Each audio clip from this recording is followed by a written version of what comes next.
Coucou, c'est Julie, je suis de retour. Alors aujourd'hui avec un sujet quand même plus light que le mal ou la consommation inconsciente, qui sont quand même des sujets bien, il faut tenir quoi.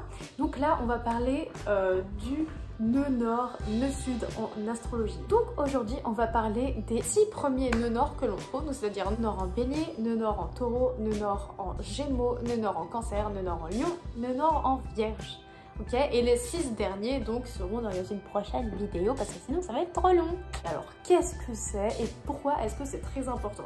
En astrologie, c'est un des points les plus importants à aller voir parce que en fait le nœud nord et le nœud sud représentent la dynamique générale de notre vie, ce vers quoi on doit tendre, genre le karma principal que l'on doit travailler dans cette vie, et donc du coup c'est la raison pour laquelle on vient ici. Okay. En fait, le nœud nord et le nœud sud, brièvement, ce sont 2 points mathématiques qui représentent les 2 intersections où la trajectoire du soleil et la trajectoire de la lune se croisent. Okay. Et donc du coup, le placement de ton nœud sud représente l'énergie générale de ta vie passée, d'accord? Donc du coup, les tendances, les dons que tu as apportés dans cette vie et dans lesquels tu te sens très confortable, d'accord? C'est ta zone de confort. Tandis que le nœud nord représente ce vers quoi tu dois tendre et les caractéristiques que tu dois apprendre à développer. Il faut savoir qu'ils sont tous les deux toujours opposés, donc c'est-à-dire que ça va être toujours le signe opposé au nœud nord qui sera au nœud sud. Bon, déjà, je vais t'accompagner et je vais te montrer comment est-ce que tu peux faire pour trouver ton nœud nord si jamais tu ne connais pas ton nœud nord. Alors, premièrement, il faut que tu tapes astro.com. Ou sinon, tu peux cliquer sur le lien qu'il y a en description. Et là, ce sera le premier site qui va sortir sur Google. Donc, tu cliques dessus, voilà. Et donc là, en haut à gauche, tu vas cliquer sur... Alors, si tu es sur le site anglais, ça va être Horoscopes. Donc, tu vas cliquer dessus. Si tu es sur le site français, tu vas cliquer sur Gratuit. Voilà. Ensuite, c'est un menu déroulant. Et là, tu vas cliquer... Donc, si tu es sur le site anglais, tu vas cliquer sur Extended Chart Selection. Voilà. Et si tu es sur le site français, tu cliques sur Carte du ciel diverses. Voilà. Et donc là, tu as un menu qui s'affiche où tu peux entrer ton nom, ton prénom. Il faut donc ta date de naissance avec ton heure et ton lieu de naissance. Et là, bim, ta charte astrologique est générée. Et donc, tu peux voir où est ton nœud nord. Alors, ton nœud nord, c'est ce petit symbole, voilà. Et donc là, ce qui est très important, donc tu vas regarder le signe dans lequel se trouve ton nœud nord et la maison où il se trouve. Et pourquoi est-ce que c'est important de regarder aussi la maison? C'est qu'en fait, la maison est toujours associée à un signe. Tu as toutes les associations de signes et de maisons en description. Par exemple, si tu as ton nœud nord en poisson, d'accord, mais dans la 3e maison, puisque la 3e maison est associée aux Gémeaux, ok, tu as donc le nœud nord en poisson et en Gémeaux. Donc il faut que tu regardes ma vidéo sur le poisson et le Gémeaux. Ok. Aussi très important, si jamais tu te rends compte par exemple que tu as un nœud nord dans la maison qui est de base son opposé. Donc je m'explique. Par exemple, imaginons que tu te rends compte que tu as ton nœud nord en Vierge dans la 12e maison. Ok, qui est du coup la maison du poisson, donc son signe opposé. Bon, et bah du coup là ça veut dire que tu dois apprendre à développer les caractéristiques des deux et à trouver vraiment un équilibre entre les deux. Voilà. Donc c'est pour ça qu'il faut écouter les deux. Alors, petit disclaimer d'approche, etc. Là, les informations que je vais te donner, elles sont à mélanger avec le reste de ta charte, d'accord? Ce sont des traductions d'énergie que je te fais en mots. Mais du coup, ça peut être différents mots, mais c'est vraiment l'énergie derrière, la vibe derrière, d'accord? Premièrement, le nœud nord en Bélier. Alors, si tu as ton nœud nord en Bélier, ça veut dire que tu as automatiquement ton nœud sud en Balance. Qu'est-ce que ça veut dire? Bon, alors, on va déjà commencer par le nœud sud. Le nœud sud, c'est ta vie antérieure, c'est ta zone de confort actuelle, donc on voit d'où on part.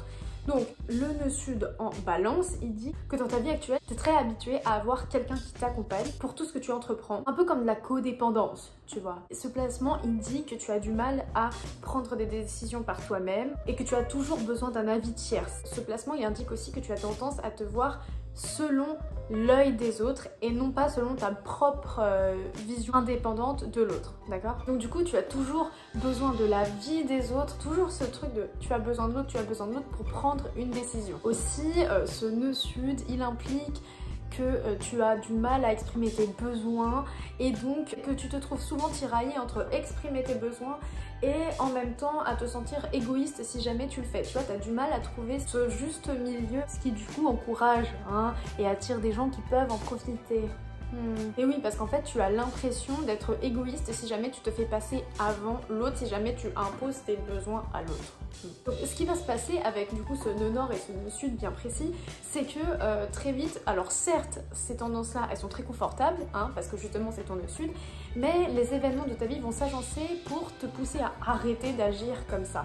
Donc typique, soit tu vas te trouver dans une relation abusive et donc du coup il va falloir que tu apprennes à dire tes besoins, peut-être à quitter la personne, tu vas prendre tes décisions par toi-même, etc. Soit voilà, tu auras un rêve, un objectif et tout le monde autour de toi va te dire mais non c'est pas possible, c'est débile, et donc du coup tu seras poussé à prendre la décision par toi-même et à décider de aller vers ton objectif. Soit voilà, tu te retrouveras dans une situation où tu n'auras pas d'autre choix que de compter sur toi-même. Donc là je t'ai donné des exemples et ça peut évidemment ça peut arriver de différentes façons, mais tu vois l'idée c'est qu'on te pousse vers ça. Et en effet, parce que le bélier c'est le premier signe du zodiaque.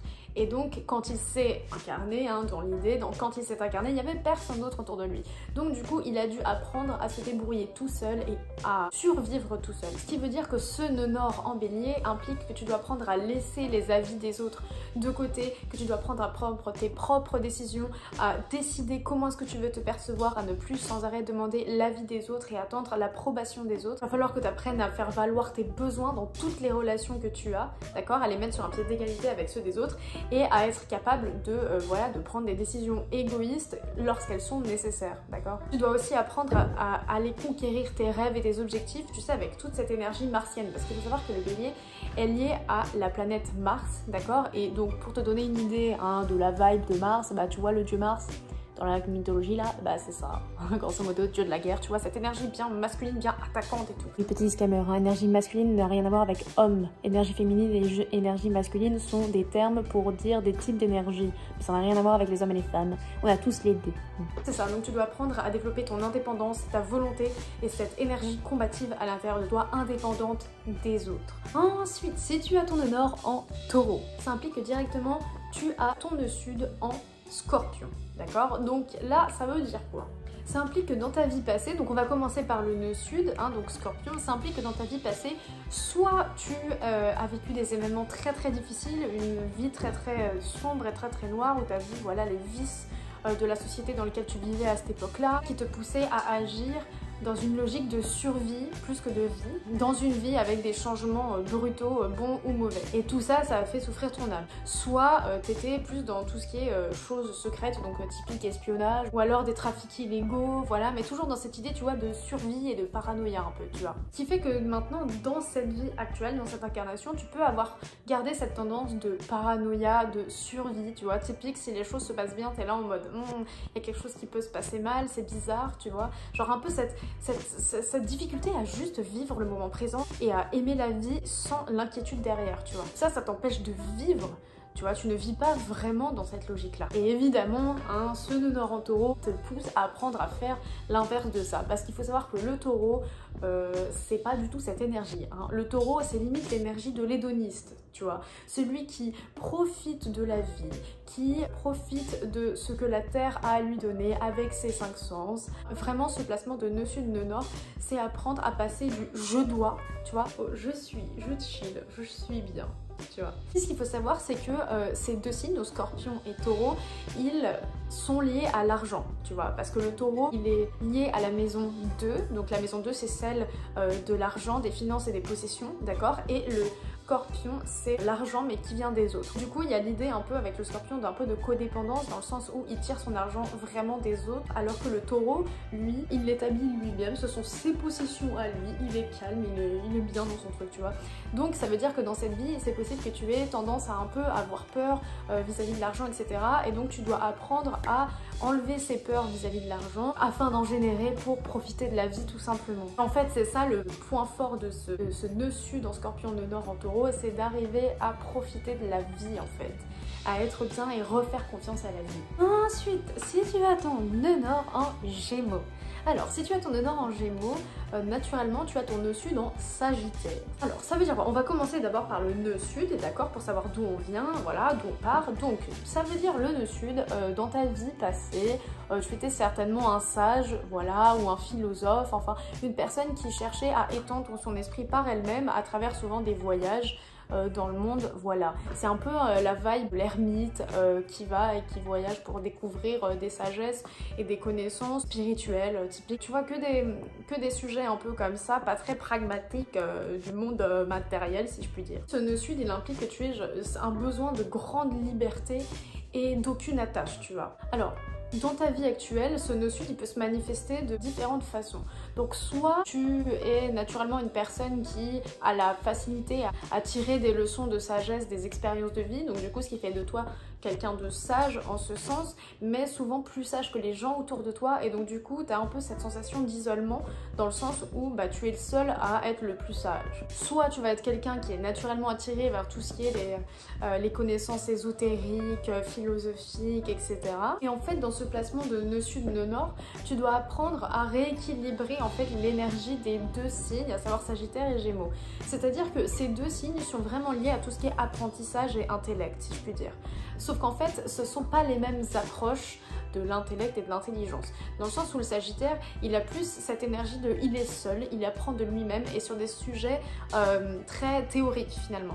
Alors qu'en fait, le Gémeaux, il est lié à la maison 3. La maison 3, c'est celle de l'apprentissage vraiment intellectuel. Il va falloir que tu apprennes à rééquilibrer les deux. Donc par exemple, avoir une approche beaucoup plus pragmatique et à t'intéresser à des sujets beaucoup plus scientifiques et terre à terre pour ton intelligence. Ensuite, il faut savoir que le Gémeaux est lié à la maison 3 de l'intellect et des connexions proches de nos amis proches.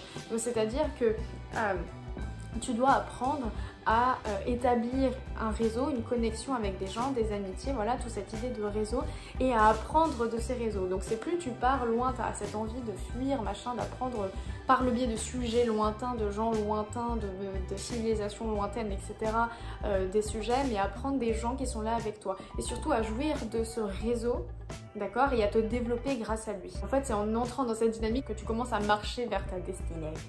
Alors, si tu as ton nœud nord en Cancer, si tu as ton nœud nord en Cancer, tu as automatiquement ton nœud sud en Capricorne. Alors, on va commencer par le nœud sud parce que comme ça, on voit d'où on part, ok ?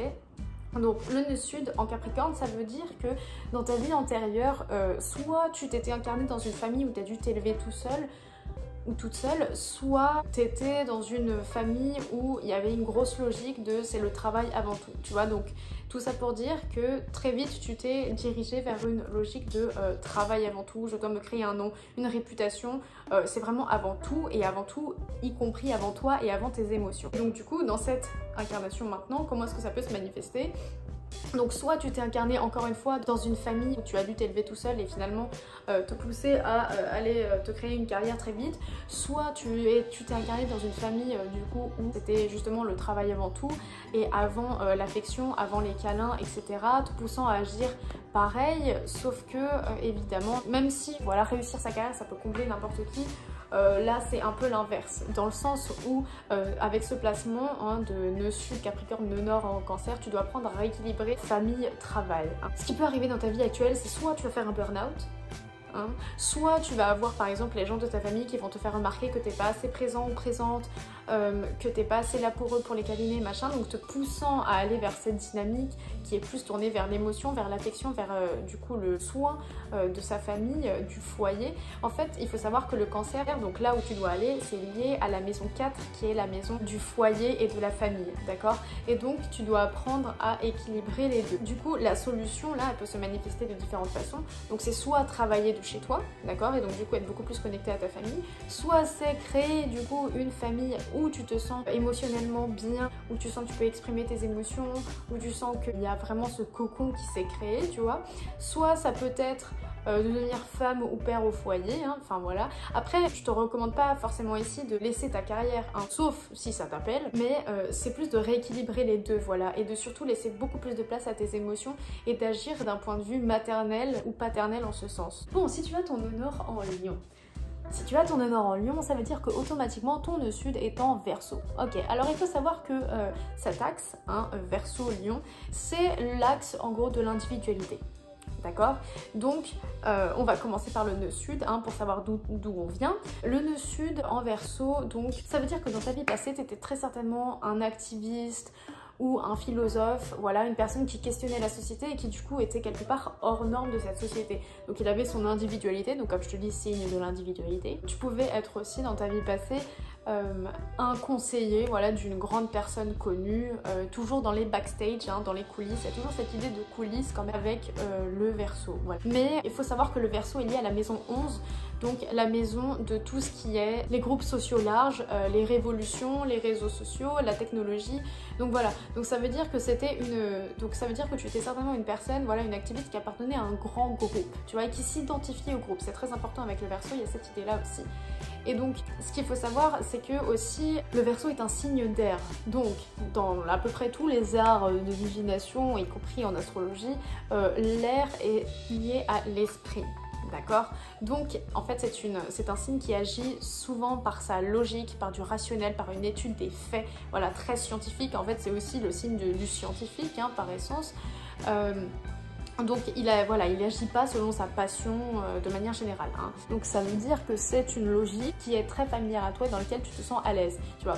Alors aussi, comme je te dis, il appartient à un groupe, donc c'est-à-dire qu'il va jamais, par exemple avec ses idées, se mettre sur le devant de la scène et les assumer, parce qu'en fait il pense tellement différemment que quelque part il se sent un peu différent.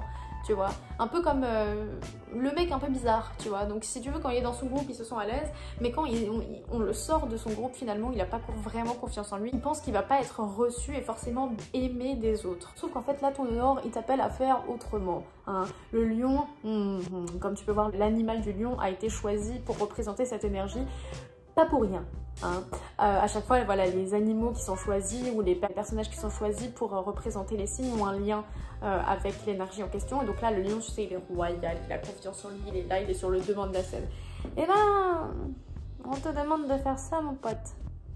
Alors c'est complètement confortable, hein, généralement, parce que justement, t'es bien confortable à être dans les coulisses, au milieu des gens perdus, dans ton groupe de gens finalement, tu vois, auquel tu t'identifies. Sauf que là, on te demande de te mettre sur le devant de la scène. En plus, on est à un moment des réseaux sociaux, etc.